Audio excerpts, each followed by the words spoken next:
Hello guys, so for today's video it's quite different. So if you're following me on social media, I've been cycling for a few months already, and this time I'll try to document my ride.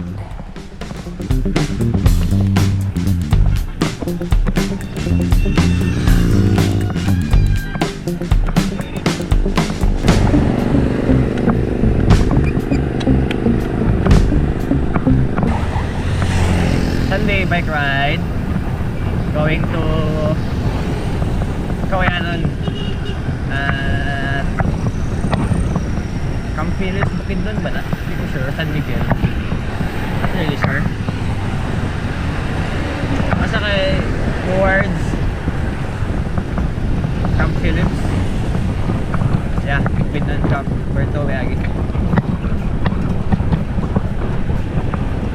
So first of all, I'm very sorry. I have set my field of view of my action camera to narrow. That's why napaka-exe o konti nang nakikita ninyo. But I fixed it on the later part. Alright, so liliko kami dito. This is going up. Puerto.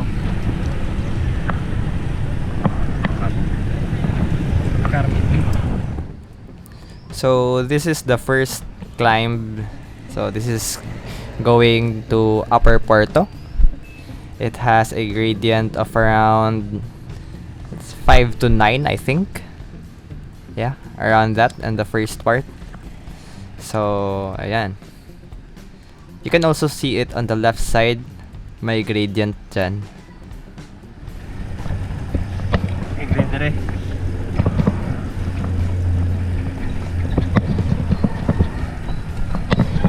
7 to 9. Great. 6 to 9.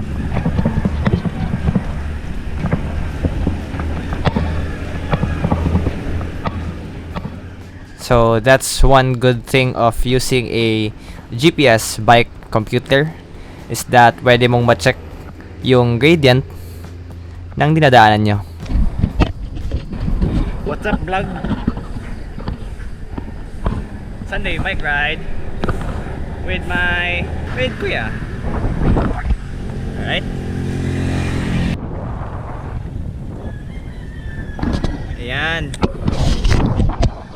I was filming with a wide field of view for the whole time. Ay kanina day. So it's better now because super view is better. Mas maluwag. Alright.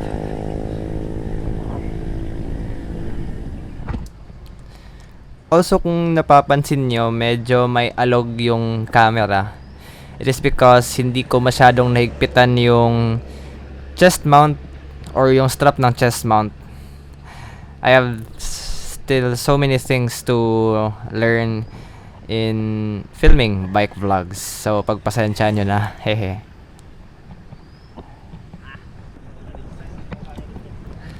So after the climbs, falls flat na naman. Actually almost everything on going to Bukidnon is climbs. Of course, bundok yun. And if that climbs, falls flat. Yeah.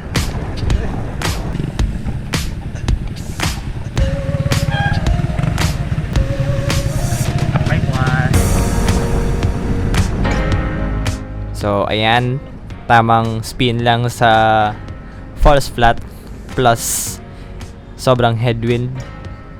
Ayan, pumatak na lang 2% yung grade. Pero mukhang patag lang, di ba?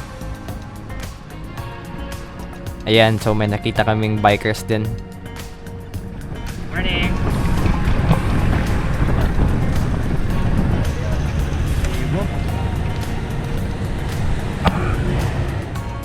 And huminto kami sa checkpoint dahil maraming nakapila. So chinek muna namin if pwede ba kaming makapasok. And sinubukan namin.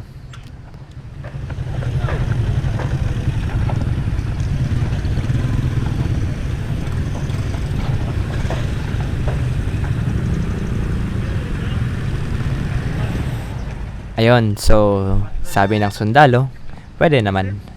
Footbath lang. Footbath.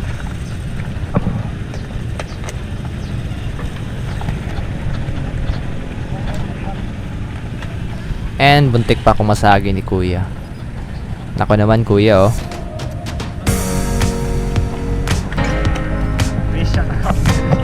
So, confirm. Line checkpoint. Bikers can pass through. So far, walang hiningi.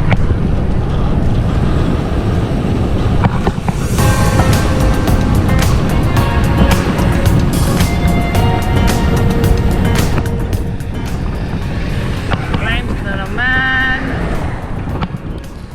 So after passing the climbs of Upper Puerto, dito na naman tayo sa Alae.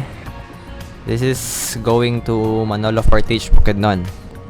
So lots of climbs. Alright.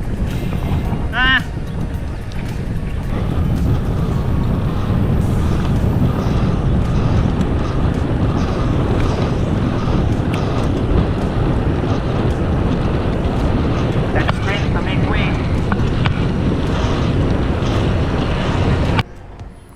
And so another bikers. Morning. Yun. Fishball. De, joke lang.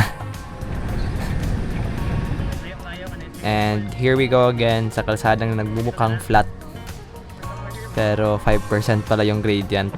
That's why matigas yung 20 kilometers per hour na speed.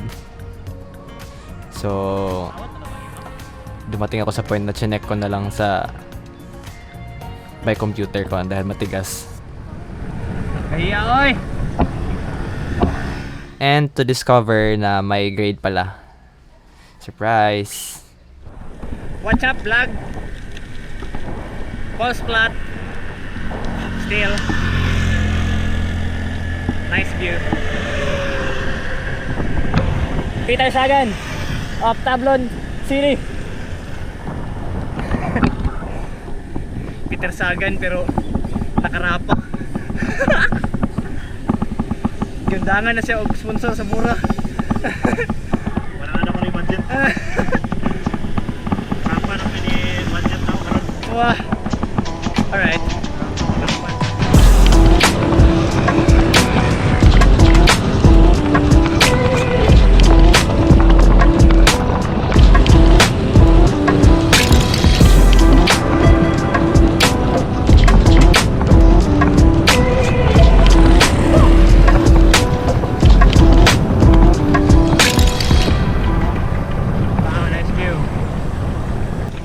Tangan na ito niya kuan statistics.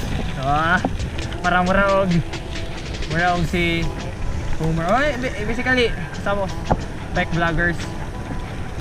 What I was talking about is putting data on the video. So on the upper right corner, we have here our map and a red dot kung saan kami sa map.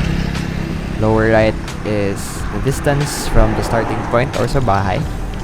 Elevation is how high from the sea level. Not sure. Yeah. On the left side, we have our cadence or the value of RPM or yung ikot ng pedal kada minuto. The speed and the gradient with a 13%. And more climbs. Bundok eh. Gradient is around 5 to 6.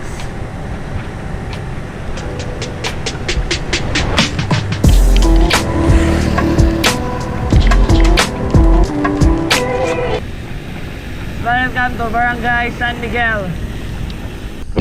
Alright. Barangay San Miguel. San Miguel, di ba? Sige, Barangay San Miguel. I really like cycling in the mountains. Okay, better views. This is a water person. Better views. Hindi ko bulog sa alom. Hindi ko ganit tubig. Lot of sunshade. Yeah. More better lighting. No pollution. No pollution. Kana good. Lesser cars. Open ata. Kawayanon.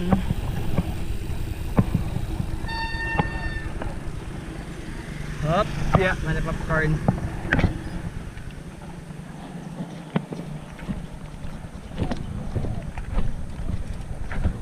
What is up, guys? We are here now at Kawayanon. Kawayanon at San Miguel. Yun. With Peter Sagan of Tablon City. Peter Sagan, ano na? Smile, alalim niyo. Wow, clean cogs. Like me. Clean cogs plus clean chain is... Fast bike. They said a dirty bike is a happy bike. Yeah. Trails. But a clean bike is a fast bike. Yeah. Yeah, man. We are mixed language because our viewers is internationally national. But locally national. Picture time. Pang Strava. Ito na mi guys. Okay, kuya kami old. Campilips. Uy, Mike.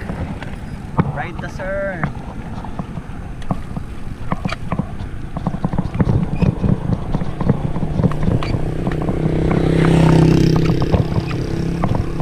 Dali ko sa documents. Morning!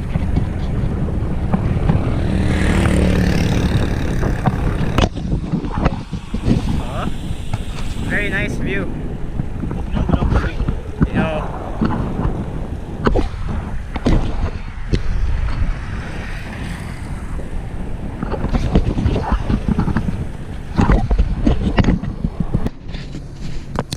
Photo op.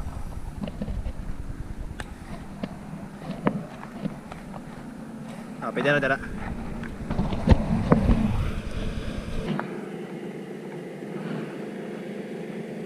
Next pose. Okay, sir. And walang katapusang climbs. After this part, we are already approaching Camp Phillips and going to Damilag. So nalupat na po yung camera ko. Bagay.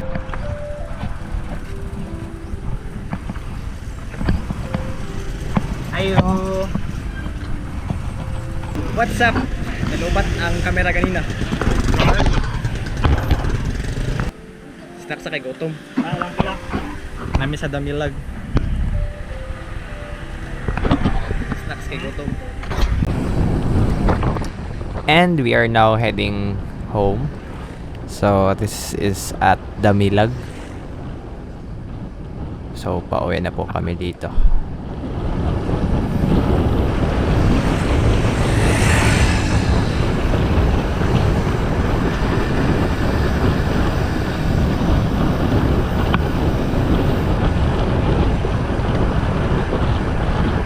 This part of Damilag ay mayroong konting lusong. That's why we have that speed. Pero hindi naman kami sobrang malakas. Lusong lang talaga ito.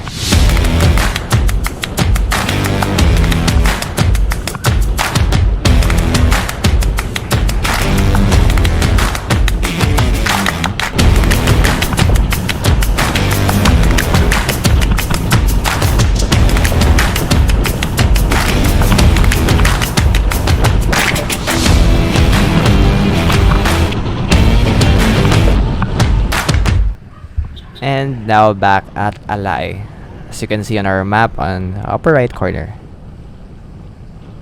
And nagulat pa ako sa truck na ito.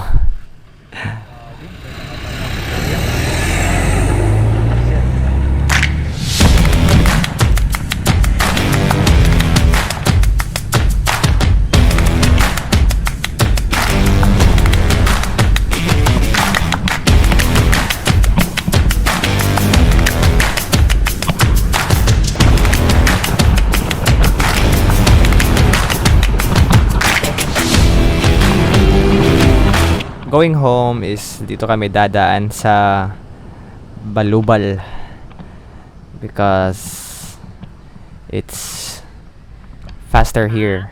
It's a shortcut, as you can see on the map.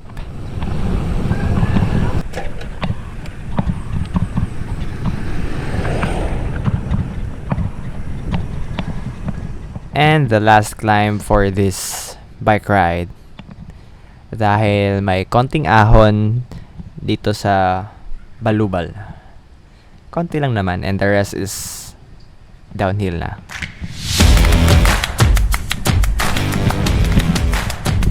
Last climb.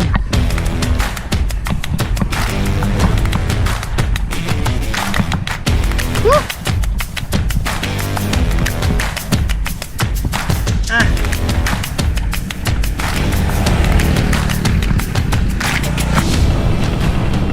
And downhill na po lahat.